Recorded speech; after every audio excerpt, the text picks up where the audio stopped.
I'm ready to go.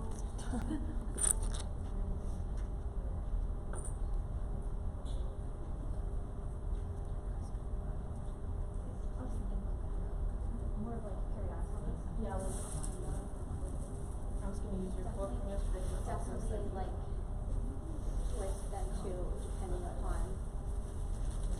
Yeah, and I was going to use your formula yesterday, but give you total credit for it last week.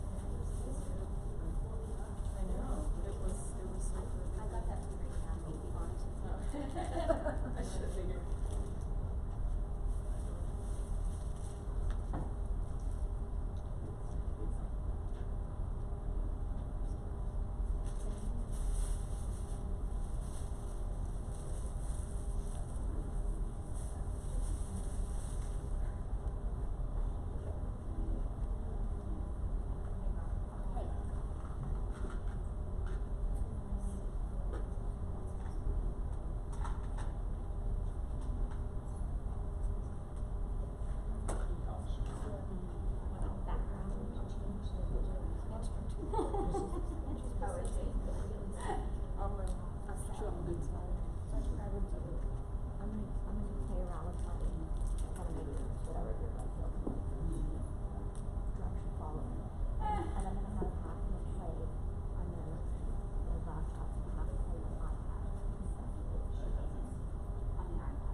They're way better.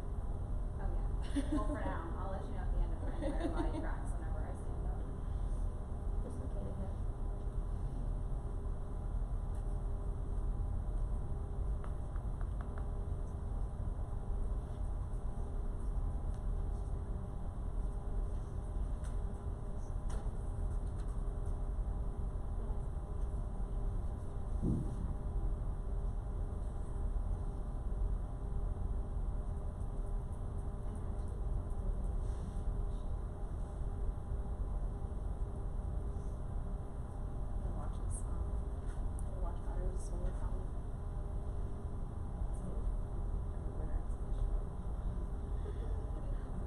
It like won't like charge back up.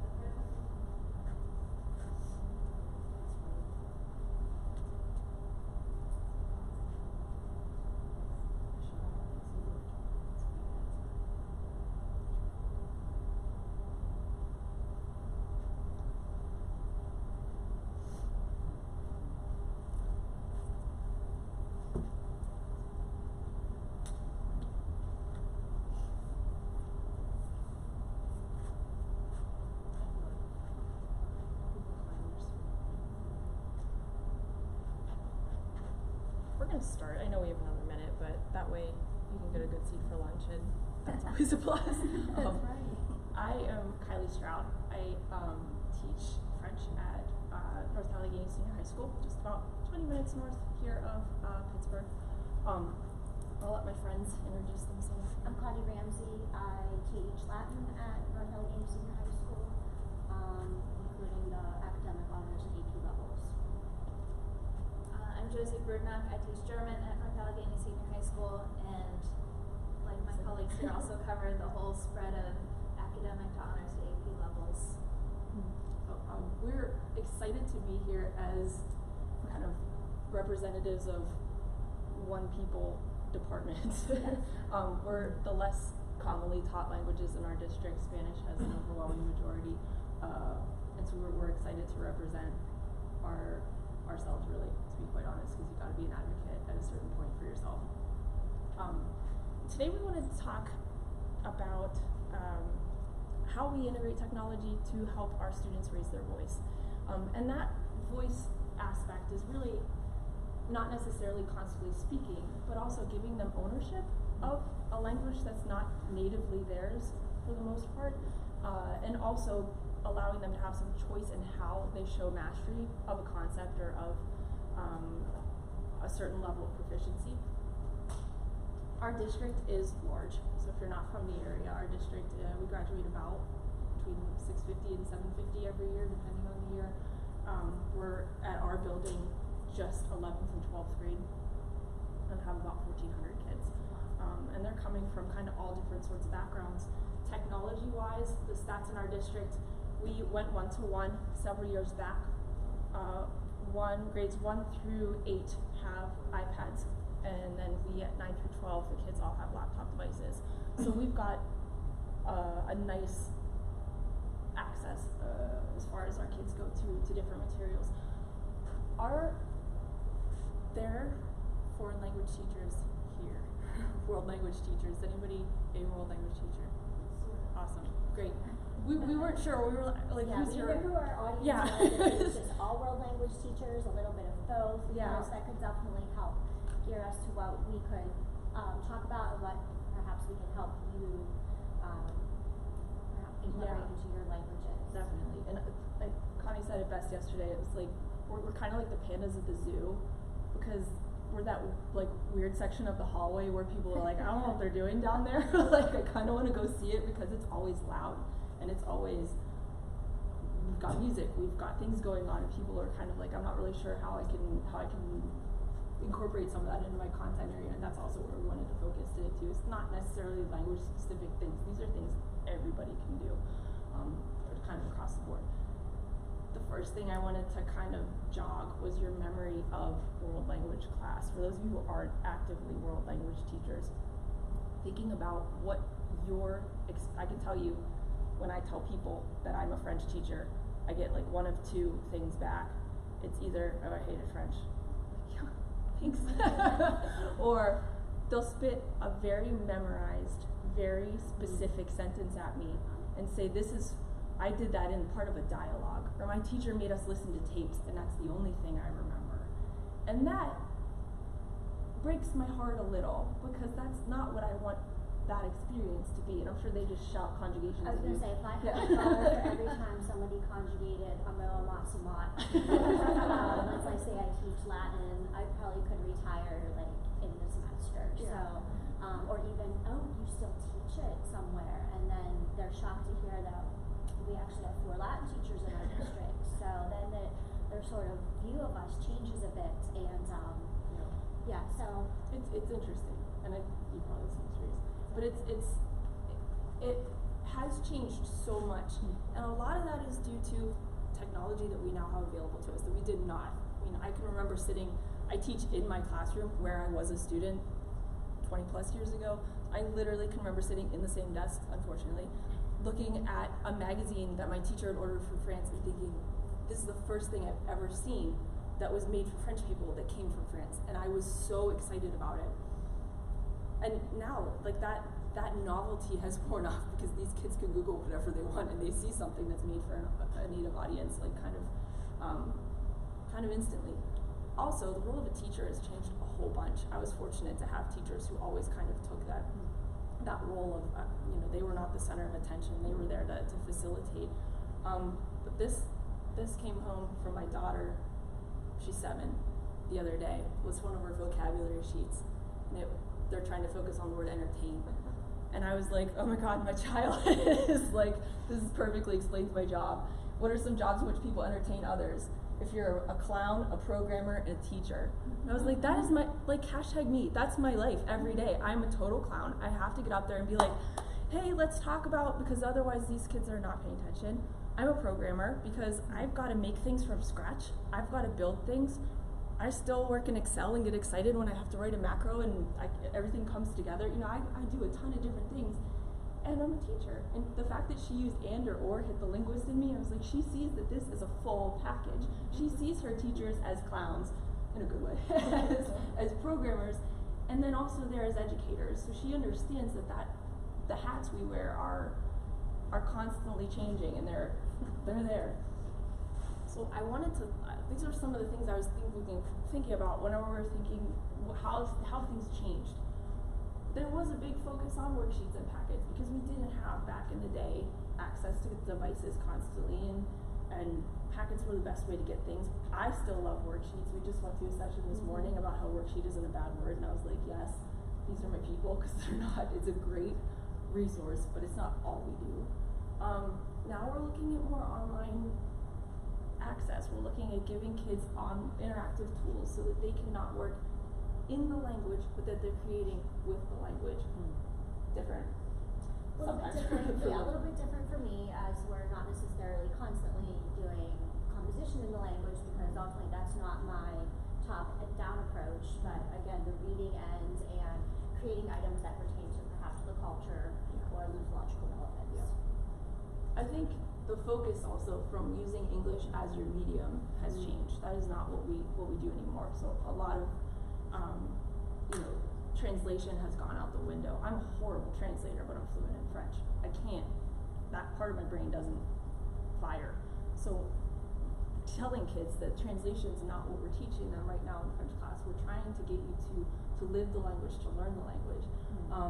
ACTFL, our American Council for the Teaching Foreign Languages, their goal is 90% target language use in the classroom from everyone, not just me, because this isn't my classroom. It's all of them. So we're trying to get to that at least 90% target language, and that's all levels, starting from the bottom.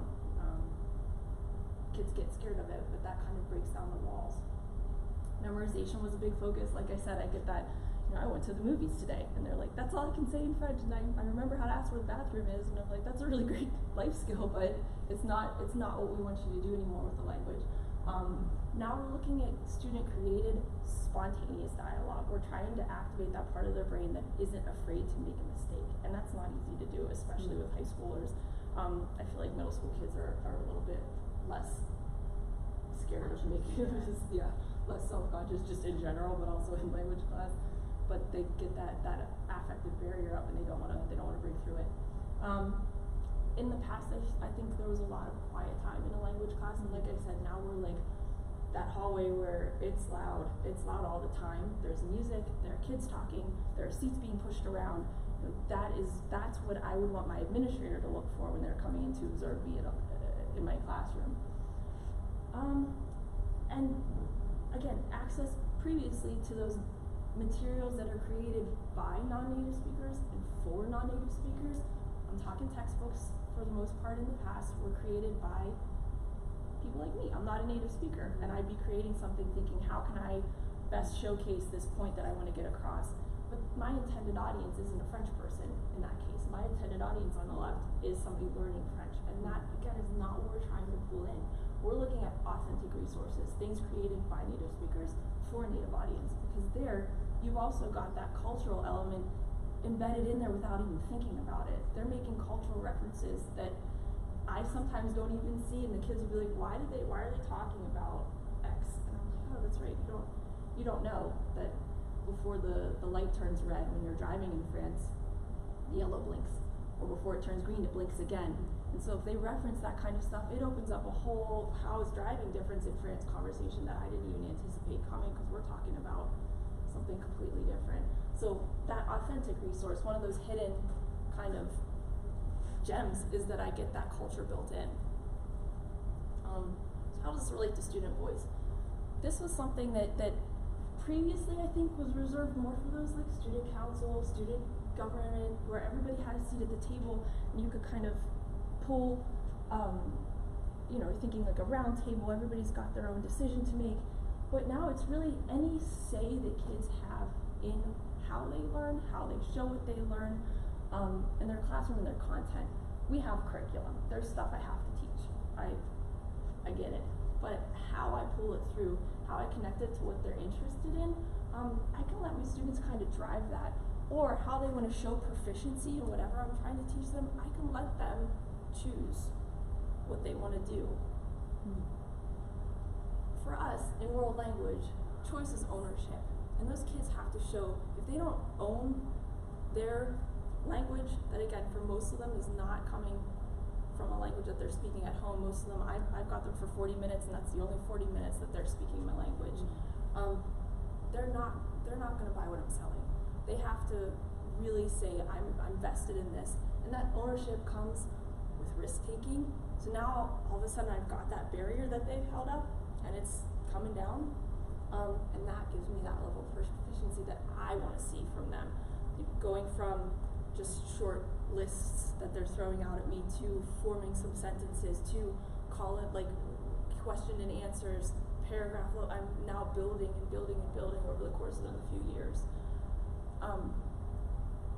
One of the ways, I saw this yesterday and thought I have to pull this in, but one of the ways that the kids can show, and I think when they get nervous, we think back to your language class, how many dialogues did you have to do in front of the class, and you're up there shaking, and you're like, and you have to memorize your script. That's not my goal for them, is to associate speaking French with shakiness and being terrified. Gallery walks are a nice way of kind of taking that risk out, right? Where I can say, okay, I made a presentation, and I have an example. I didn't think I was going to use this, but I think I am. If they made something super simple, like a poem or an acrostic, and I can use an app like Flipgrid to pull this through. Okay.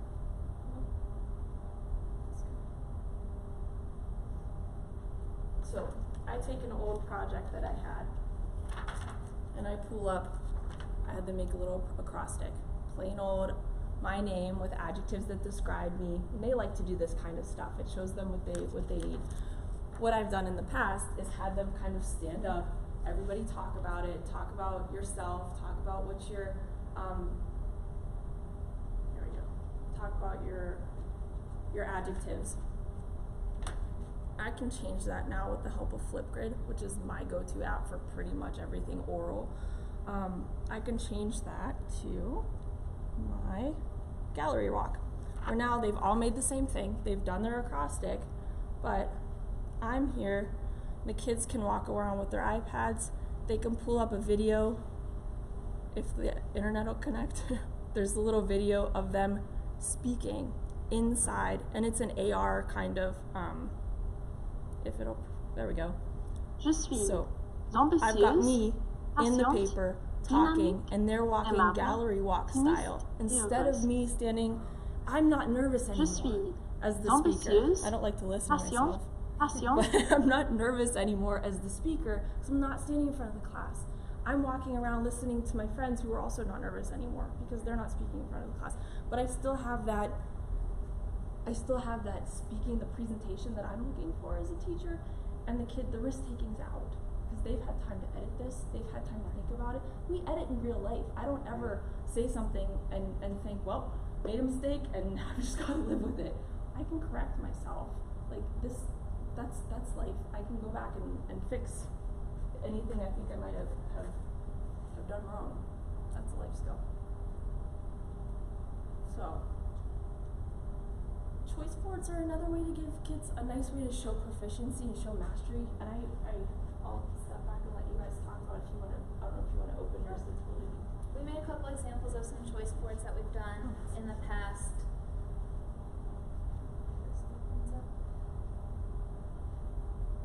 So before my final exams, for example, I like to try to get the kids to take ownership of the review process to be able to then help their classmates.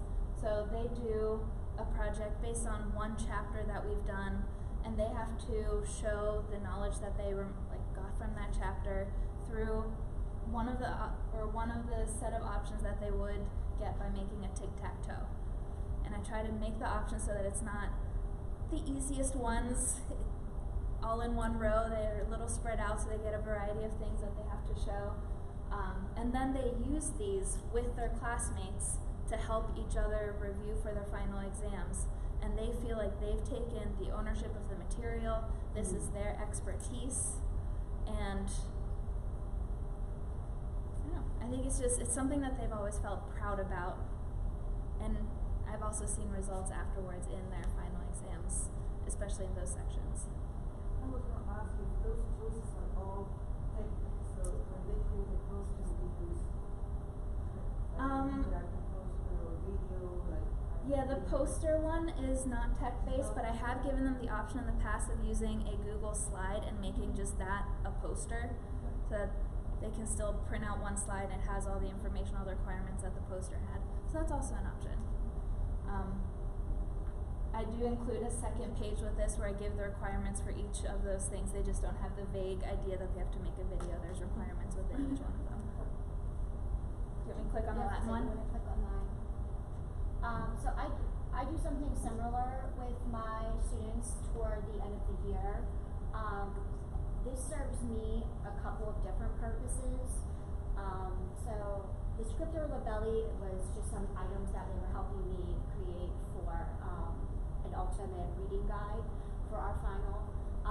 In terms of the no technology, there's one that I have up there. It's called a one-pager, which my AP kids are currently working on right now while I'm not here. And it is a very open-ended creative where they have to hit so many Bloom's taxonomy questions, a philosophy statement, a poem, symbolic order that explains what's going on. So today, for Friday, they are working on a one-pager where they literally they have to physically grab pencils and crayons and that sort of stuff and come up with themes from, so mine are working on book 6 of the Aeneid, which is the underworld components, and then book 6 of Caesar's Gallic War, which involves an ethnography from Caesar's perspective about druids and human sacrifice and burning of wicker men and kind of really very visual images. So, so yeah, I do a very similar thing here. I also like this because, like Kylie was saying, yes, we have a curriculum, and yes, I hear a lot of my students say, you know, I really loved learning mythology, but the curriculum didn't give itself to it. Or I really like this one concept that I saw back in 8th grade, but now that I have more of an appreciation for it, I would like to dive deeper into it. So this is where they have this choice to kind of really pick something that inspires them, and then ultimately share out. I will be 100% honest with you all. I also do this so that I have future materials to use following years. So That's about what I was going to say too. They that are my it makes life helpers. easier for you later. Correct. So like, you know, I have 2 little kids. My husband's a principal. I teach 6 classes, 4 different levels of Latin. I don't always have time to make every new Google slide with all the cute pictures and stuff like that. But man, a senior who needs a couple extra points can do just about anything you ask them to. So, right, it's they need something, and then I get something in return to use for future years. I actually have the slide that a student made that I'm going to be using tomorrow. I ultimately tweak some things, but it really does give them, they're proud of learning about something. They're proud of showing that I had a girl so excited to make a slide presentation about gerunds. I mean, where do you ever hear that? But she got really excited about that. So I let her run with telling me all about everything she knows about gerunds for 12 slides. And I too have the criteria on the back, and everything must be pre-approved by me, whether it's subject matter,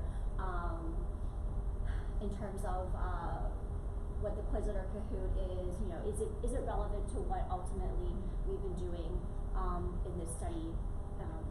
Before I just don't let them go and, you know, choose anything of their liking. I think too that, like, back to the tech question, like it's got to be a purposeful tech use. Like you can't just, you know, throw all that tech at them and then say like, oh, I'm just doing this because I need you to like submit this electronically. So I think that's could, and there's a kid who wants to use markers and like. Right now, mine are nervous that they have to Right. turn in something that is Right. not technology based on Friday. Yeah, and I think that's putting them out of the comfort zone, Yeah. puts them right back in that risk-taking box And where then, we want them. and Yeah. then when it comes time to the end of the year, some of them will say, I've got so much like stress relief from actually being the pull out color pencils for the first time all year. Yeah. So it's really interesting to see what kind of kid liked to take a no tech route when given the choice for one of their items.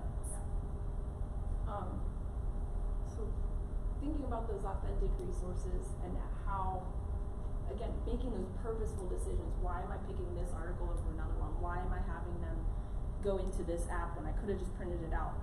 Sometimes I just print it out because I'm not gonna overcomplicate things or include tech just so if my administrator walks in I can be like, there is on their computer. I want to make sure that I'm making that decision because the tech serves a purpose. It's not just substituting my worksheet for an online kind of thing. I want to make sure that, and sometimes that purpose is the tech grades automatically and I don't, and using it is my purpose, and that helps me. It all kind of depends. But my authentic resources, those ones are the ones that are created by native speakers for native speakers. Sometimes I've got a scaffold. I can't just hand, one of my academic juniors an article written about the environment. I've got to help them work through it. And when we say resources, we're talking an audio text, anything they can listen to or watch like a video, or something that's written, an article, or my favorite is giving them listicles because they read those all the time. Those are your BuzzFeed, like 24 things you can do, blah, blah, blah. I learned that at another conference that those have a name and they're called listicles. Who knew? So giving them a listicle in French, they love that stuff because they read that in English, so they can identify with things that they're interested in, things that they've seen. Or infographics, things that are illustrated. Even just something as simple as an image that shows them authentic things from a culture that they're not familiar with. Right, because that's that embedded culture where there's stuff in there that we don't even maybe see that they'll see. I won't play this because it's all in French, but this is an example of one of those audio resources. This is a site that I use all the time. It's news directed to young French kids. Their audience is 7 to 10-year-old kids. One day, one question. Every day they pull out a question. This is the one that came out after the fire at Notre Dame. So they pulled this together. Like 2 days later, there's this little cartoon, and it walks them through. They're always like 2 minutes or less. It's very short, but it walks them through. It has pictures that go with the audio. This French, I love French, but it's hard for kids to pick up when they listen. It just is a hard listening language because we have so many letters that we don't pronounce. It's like there are memes upon memes about it. It's a thing. So it has pictures that go along with the words. It scaffolds itself. So all I need to do is either throw this at them and say, what do you think? Let's talk about it. And we can have that discussion in English in some of my lower level classes. I'm not going to force the language at them because they're getting the culture here and they're hearing it here. Or I throw it into Edpuzzle, which I'll show in a minute, and I can embed those questions in there. And that gets me, okay, they found the information in the activity that I wanted them to find. They found the information in the video that I was pushing for. And written resources at this point, I picked Justin Trudeau's Twitter account because it's the law in Quebec, in Canada, that if you post something, if the government posts something in French, they have to post it in English and vice versa. So his Twitter is full of English and then French right underneath it, or French and then English right underneath it. So it's beautiful for somebody like me who's sitting there thinking, did they get what they got out of the French? I don't know. And if they didn't, they can go right to the English and say, yeah, that is what that word meant. That is what I thought it meant. Or I can show them the French first, and then I don't have to do the translation work because, again, terrible translator. I can just go and say, oh, here's the official translation because it was the next tweet. It has to be boom, boom. And then you put something in terms of written authentic resources, everything that my honors and AP students read is authentic resources. They are thousands of years old and have really been unaltered. It was hard to really come up with an image to show you other than just like a textbook, but I did have some graffiti, which is very common in Roman ruins. It's often dirty. This isn't the dirty graffiti. This is actually graffiti involving local elections in Pompeii. Vote for so and so because they are the better candidate. because after all, how else were you going to get information out? So they would frequently come around and just write slogans on walls. You would actually sometimes pay somebody to come and have your campaigning put on other people's homes. In terms of the authentic resources, and as Kylie was talking about with scaffolding, yes, there are times when I know I cannot give my students that poem in its original format. So we might read a more prose version with the distorted word order so that they can understand the concept, because that's what I really want. And then we can take the next step in looking at the original poem version, where they can then start seeing and appreciating things like word variety, patterns of words, placement of the word in the language, because in Latin word order doesn't really matter. It's an inflected language, so you can basically shuffle the words around in a poem, and as long as it adheres to a certain criteria, it's equally acceptable. I try to give them that pacing where we start with something that's easy and like comfortable, so then we can eventually adhere to the original poems and the authentic resources. So what's a visual resource? Infographics. These are fantastic. And I can use a website like Go Formative, which I'll show again in a couple minutes, to layer questions in. Like I want question number 1 to be, and this is right out of today's news, we're talking about how the coronavirus is transmitted from person to person. The kids want to know that in English, so I've got their interest already because that's all they're hearing in the news. And now I'm just throwing this infographic at them and saying, here's some information in French. And if I want to just give this to them and talk about it, we can talk about it, or I can embed some questions. Again, using a website like Go Formative, where I can put a little question right here and have them answer it, or put a little question down here and say, what's the footnote about? What do I need to know here? It helps them. The pictures are important, but also the text is important. So our modes of communication, this is how I separated kind of the tech. Our ACTful body puts 3 different modes of communication into language learning.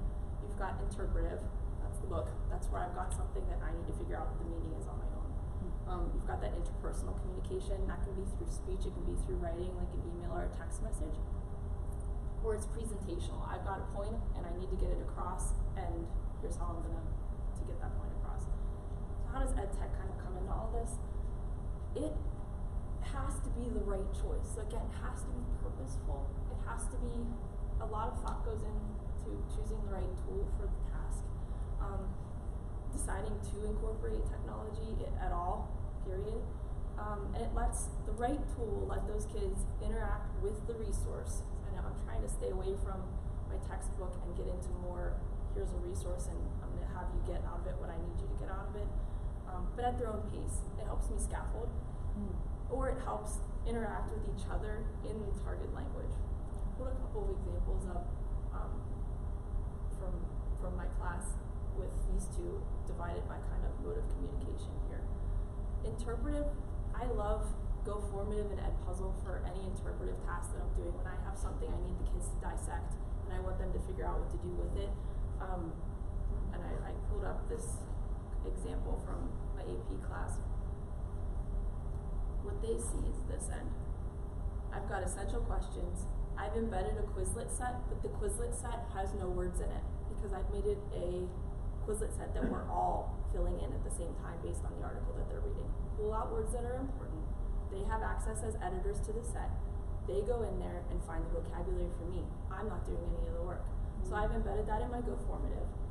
They click on it after they've read their article, and the article is a website about families in Martinique. What are families doing? What are some activities that they can be interested in? What can I do in Martinique if I go on vacation there with my family? So we're looking through this authentic resource. I'm pulling out vocabulary that I don't maybe know. I put like 1 word in the Quizlet set, but the rest of it is all, it's a contributive set. So they've got to go in, they're listed as editors, and they get to add the items. Then I've got my interpretive listening or interpretive reading questions. And they're all AP formatted because that's my life. What's the point of the article? In this sentence, what does this word mean? and I've got another website with the same idea. What does this word mean in that last paragraph? What is a family that has this positive, what are we, positive energy families? What's their goal? How do I form a team based on what you saw? And then I've got at the end some more interpersonal activities. But those interpretive things are all embedded there in the formative, and it lets them stick in one spot. They hate when you have to click, oh, I'm now in a formative, wait, where am I?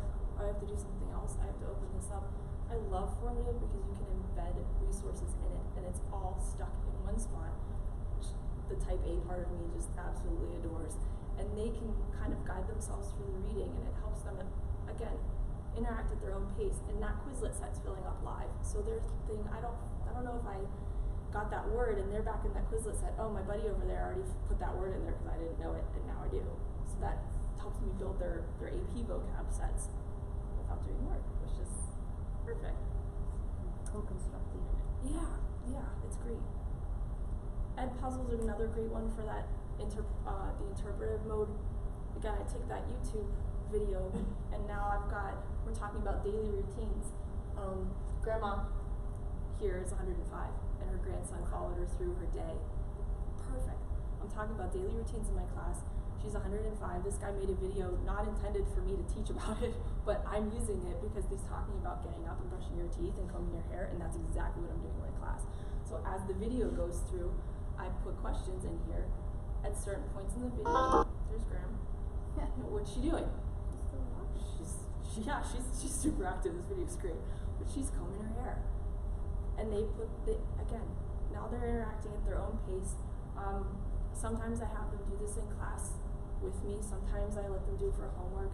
Sometimes Ed Puzzle just put out a live mode this year, so I can do it. I'm up here showing this, and then the question pops on their screen, just like kind of a Kahoot kind of deal. So we can do it together as a class. But for interpretive, those are my go-tos. My Go Formative and my Ed Puzzle. Depending on Are both of those free apps or not? free. I don't pay for anything. Okay. Nope. Thank you. Interpersonal, like I said before, my go-to is Flipgrid. Flipgrid's come such a long way. They were bought by Microsoft a couple years ago, and then just like blew up. And now they will really, it'll get you anything you need to do. Do the kids like to video themselves? Absolutely not. They hate it. But just this summer, Flipgrid released a bunch of stickers that they can put over their face while they're videoing. Instant relief. Like my AP kids now they've got emoji stickers on their face with the crying because they don't want to be doing it, but it's kind of a joke and it's totally fine. And they're all watching. That barrier goes down because their face isn't there anymore. They're not self-conscious. I can make a Flipgrid super easily. I put an example up, I think, somewhere. But it's 2 easy clicks, to be super honest. There's a bunch that are already made in this little disco library, sorted by content, sorted by language, sorted by whatever you want. You just pull one of those in. The kids click on a giant plus sign, and they're recording. They're making their own video. I made one that was all about the environment. Make a public service announcement. That's fine. Make a public service announcement about how you can make one change in the environment, and you're golden. I use Flipgrid. Mhm. I use Spanish. Right? Yeah. So for the interpersonal mode, I know that you can create a group rate and you can customize it for the original post. But when I ask my students, now you have to comment Respond. on the interpersonal, I run into the problem that, oh my gosh, this is just crazy to create. So if you find a good way to create the responses and use a rubric or something that it's not to go to respond to this, I mean, it just took me forever. 100%. Yeah, I totally agree. Because it's not organized in they video. So I use this for, like I said, the interpersonal. And initially it's kind of like, wasn't that presentational? Because they're throwing that out there. But you can comment with another video on another kid's video. But it gets lost. It does. I think that's something that they do need to work on. The other thing that's nice about Flipgrid is that you can import a video from wherever. It doesn't have to be me standing in front of my camera. I can make a video off-site somewhere on my phone, wherever, out of the app, out of the website, and then I can pull it in. So that's for interpersonal. That's what I typically do. So the same rubric that you did for the original, Mhm. you cannot use it In the comments, right? Okay, so Not yet. Hopefully that's something they're working on because they put things out. I mean, I don't know how they put things out constantly, upgrades and updates, and it's really nice. I mean, considering it's free, I love it. And it's my go-to. I guess That's still Flipgrid that we're talking about? Yeah. I usually, for my kids, when they use Flipgrid, I'll have them submit to me a sheet with the actual paper rubric after the fact, and they'll have to write whose videos they commented on, so I can just stick to their paper and just search for their comments because they told me where to find them. So that helps me a little bit. Yeah. Yeah. But it does, like you said, it lets you embed a rubric in there, so while you're watching it, you can just off to the side, the video's here, and you're grading off to the side, and that's nice to keep in there, but that would be a nice thing to have got comments for sure. I'll skip goose chase for time's sake. But one thing I found just recently is Kialo. Kialo is an online debate site. I don't like to debate in my class. I don't like it. They love it. I hate it. I don't know why. It's a thing. So I have them online in Kialo. You can make a topic. It's a thesis. It's usually some kind of a provocative statement, like, I don't like, what was the one I just made? I just made one that was about the environment. Oh, individuals can do more to change the environment than businesses. And they have to pro or con. So they decide, they then go in and they add their thought to the thesis. Yeah, I agree. It's an individual thing. We've all got to do something. Or, no, totally not. I think businesses are responsible for making some bigger environmental decisions. Kialo has an EDU account, so that's free for teachers. They go in and they just, mine's in French, sorry. They just add the pros and the cons, so they decide which side they want to add to. Then they can comment on each other's comments. So there's my interpersonal aspect where now we're debating, but I don't have this, I just get stressed when they debate. So I don't have to watch them debate. It's all happening here. And they can add hyperlinks to support their opinions. They can add, where did I find this? So it's not just me word vomit. They have to actually support themselves. And then it gives this really nice graph at the end of where everybody fell. Are there lots of greens? Are there dark green? How green am I? Am I just kind of pro or am I super pro? Am I kind of con or am I really against this? So it gives a really nice visual at the end.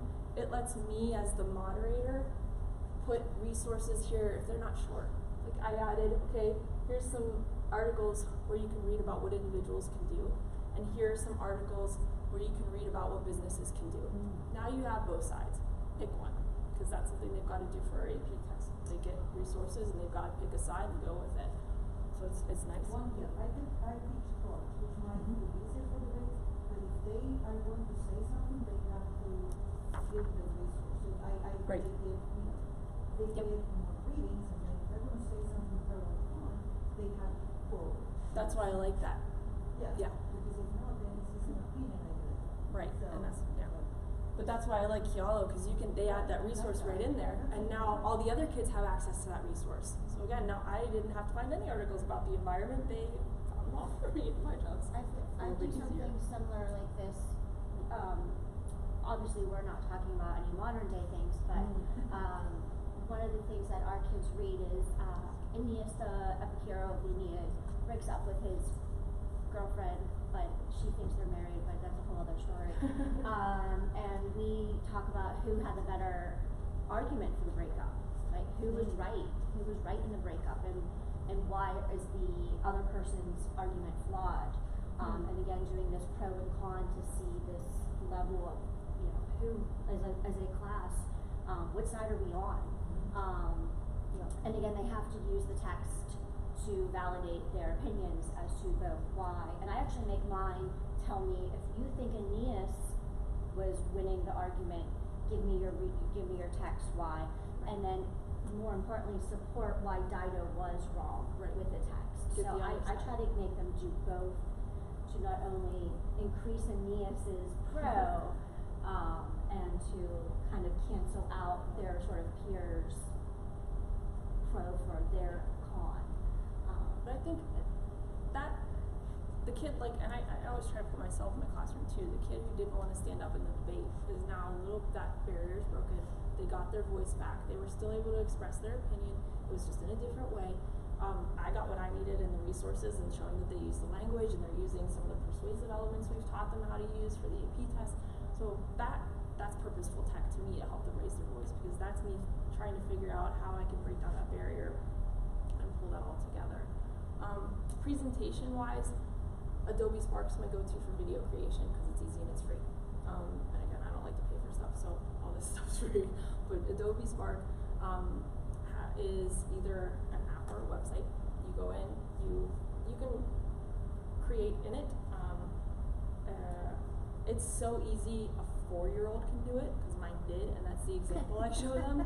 When we start, and if they've never used it before and they start like, I can pull in my 4-year-olds. I had her do an example in English of the project that I wanted them to create, which was just taking pictures of themselves at different points in their daily routine and then talking about it. That was when I was teaching the lower level courses. But my 4-year-old did it, and she loved it. That was her voice in her little way, and they're able to kind of see that. And I put examples in the online materials too for that. Including how do I get through Adobe Spark. I made like a step-by-step sheet that's in there as well. Which most of them don't end up using, so it's so intuitive. It really is. I mean, it's so easy to create in there, and it's free, which is nice. And then they can export it and pull it into Flipgrid. The other reason I love Flipgrid is I like the ease with which I can grade. And I'm done with one video, I click an arrow, my next video pops up, grade it, next. So now instead of going, I think I emailed it to you, but I might have shared it with you in Google. I can't remember how I turned it in, but I know I turned it in. Now I'm like, no, it's not in the Flipgrid. We didn't, because this is where they all are, and that helps me kind of organize things. But a lot of these kids who are super duper quiet, they get into Adobe Spark and create incredible stuff, and it makes it look professional for you. So they don't have to put a whole ton of effort in. That's where those kids find their voice. They don't want to be up in front of they don't want to be up in front of the class talking.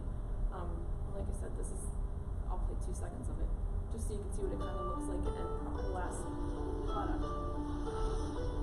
My daughter said, I wake up at 7 o'clock. I get up right away.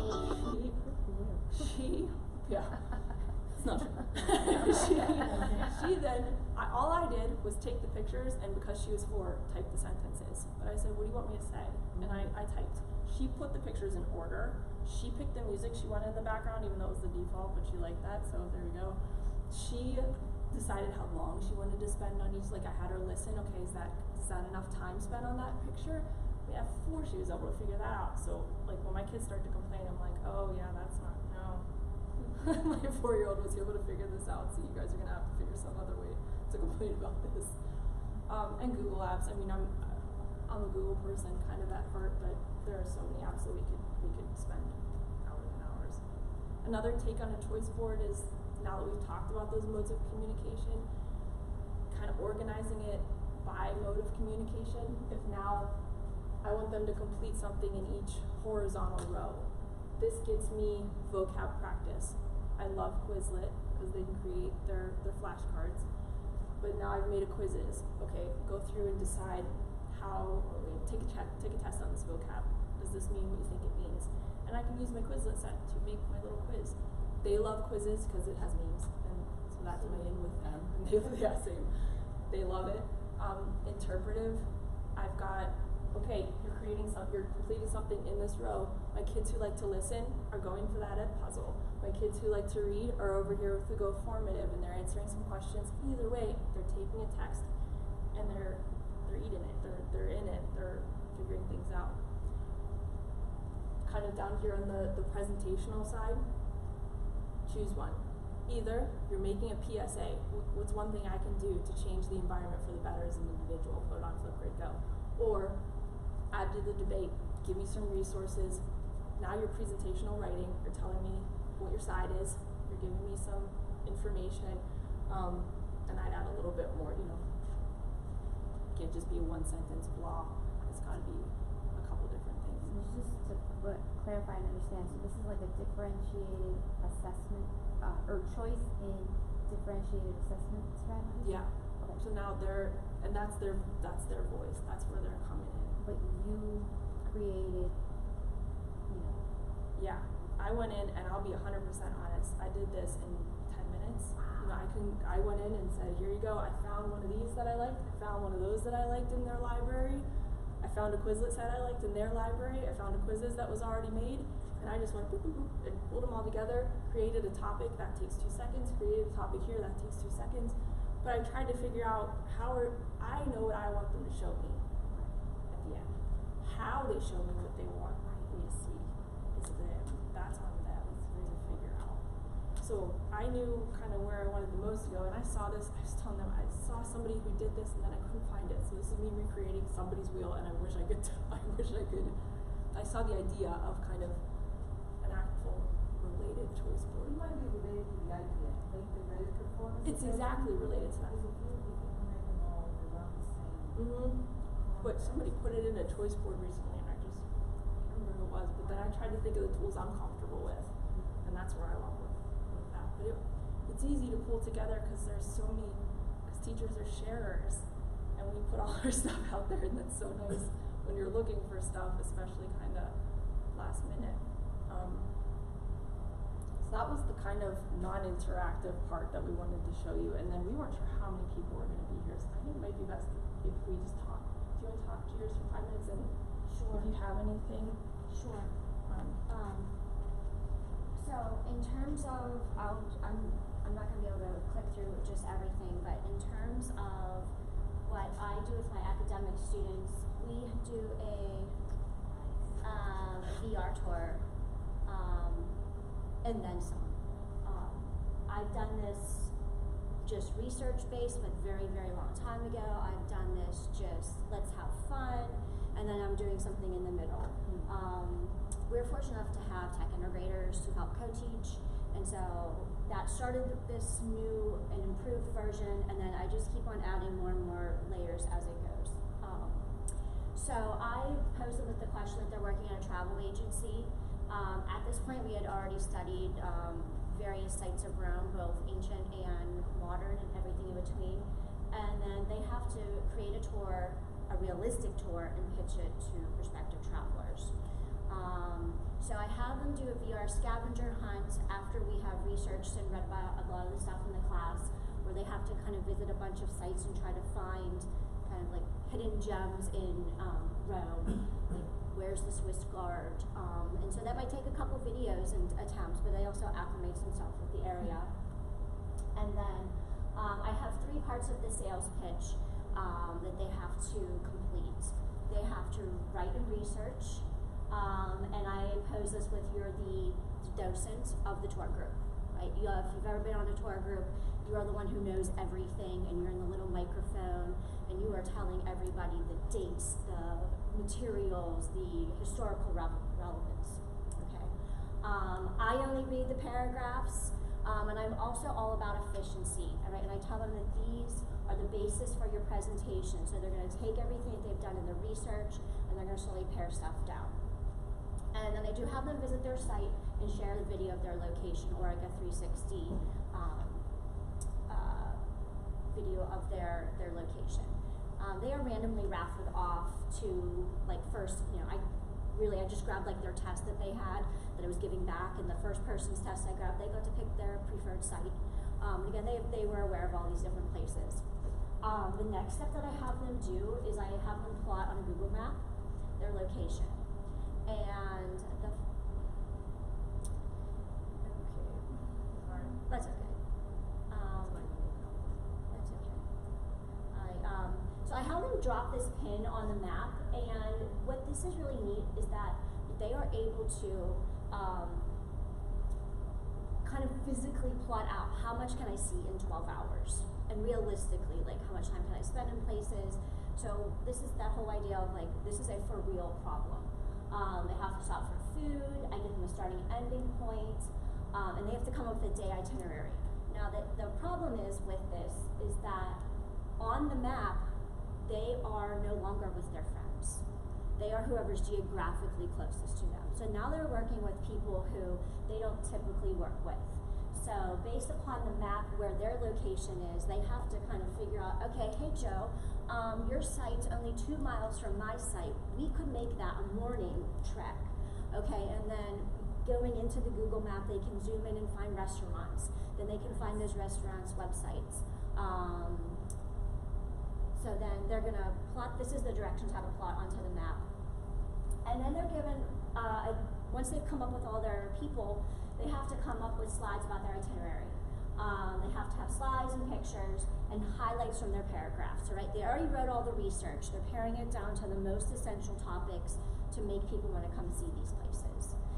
So I give them this slide, and all 20 of us work in the same Google slide and Google map. I give them this slide as the metro stations, and you see that there are the 2 lines. Termini runs on both metro lines, so it's a great starting and ending place. And then they have to come up with a schedule from 8 a.m. to 8 p.m.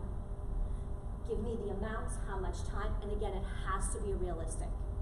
And again, you are the people pitching this trip to prospective travelers. And then this is where the kind of highlights from their research happen. Because after, I'm gonna see a bunch of stuff, I do try to add little things like, let's go have lunch. I have an embedded video here of Villa d'Este. Some important Italian things you should know about. You gotta stop for gelato. I encourage them to add phrases that will be useful for the traveler, like how much does the water closet cost? Because that's a cultural thing that they have to learn about. And again, they go through their itinerary, and again, it has to be realistic. I'm like, you cannot be dragging these people all over town from 8 to 8. So this group liked to go meditate. The hotel. Granted, they went to McDonald's for lunch, but that's okay. And again, the whole entire class collaborates. And so then, if I have 2 sections, I share them with each other, and they kind of take a vote as to whose trip sounds better. And it's great that some of these kids we're very fortunate of our student body that we have some kids who are able to travel with families, so that they can either say like, I've been there, and that is a great place, or, hey mom, we learned about stuff this year, and you said we could have a senior trip after I graduate. And I have a nice place to reference some of the things that we learned about in my class. And that gives you the warm fuzzies. Yeah. How do you do the proximity thing I got off it? So my map isn't loading, but I put the directions on here that's shared with you all, that you drop a pin in the map, and then you click on this little arrow down here. You click on a little arrow, and then you can basically type in directions, like how we used to do with like MapQuest on how to get from point A to point B. And it'll give you walking times, it'll give you driving times, it'll give you public transportation times. So you can actually see like, okay, can I get from the Pantheon to the Spanish Steps walking and be on time for the next train sort of mentality. So it's a lot of problem solving, like life problem solving. I think my question was that you had some student working groups, and I always struggle with, okay, how can we create this program? You don't always have to work with the same person all the time. So how did you do that? So they all got a site. Oh, okay. And then based upon where their sites were geographically, that's who they had to work with. So you can't work with your best friend if their place is a 45-minute train ride away. So you assign them sites. Correct, yeah. They choose the site, and I don't tell them ahead of time, but they choose the site first, and then they find out they're sort of being forced to work with people geographically located to them on the map, not just because that's your buddy. And so and I've had a lot of great cooperation. I mean, every year I try to find something more to tweak with it. I think really this year with the map and them making new friends was really good. Especially if they are a group, maybe you had 2 sections of a class, and now they all don't know each other because they kind of smush in 2 different social groups. groups together. And all the slides are in there. I've used this for kind of similar. Yeah. You can add icons for the weather. Yep. blah, blah, blah. Yep, yep, So yep. everything is in the tool. Right? Mhm. They don't add any slides extra. Everything is. No, they are the ones who have to add their own slides to the itinerary. I start them off, and this year especially, I'm the one who did the Hadrian's Villa, just to give them like, this is awesome, this is what I want. Because I feel like if I don't give them the high standard, they're gonna give me less than desirable standard. So once they see that high end, then they're like, all right. And of course I'm like going through, and we did this all in class, and I'm trying to help out when they're not so sure about locations, they're not so sure about, is this physically realistic to do? What if it rains? Yeah. That's neither here nor there. But yeah, so I like that they have to actually use time restraints, and I don't give them a budget restraint. That's the only thing I don't really restrain them on is their spending, because that's it. yeah, yeah, nobody wants to go on a meager trip. So But that would be realistic. Yeah. it would be realistic. It would be would. interesting to have budgets. and Correct. Different Correct. goals. Yeah. Different groups have different budgets. Yeah. So Now, that might be your trick for next year. That Yeah. would be interesting. What if you run out of money? What would you go? yeah, and maybe have a like you only have like No gelato. yeah. Oh my god. The my go. So one example that I wanted to share with you guys is an example of voting as a way for students to raise their voice and to get them interested and invested in something. So March Madness is what's coming up, it's what they're all interested in, they're making their brackets, they're getting prepared.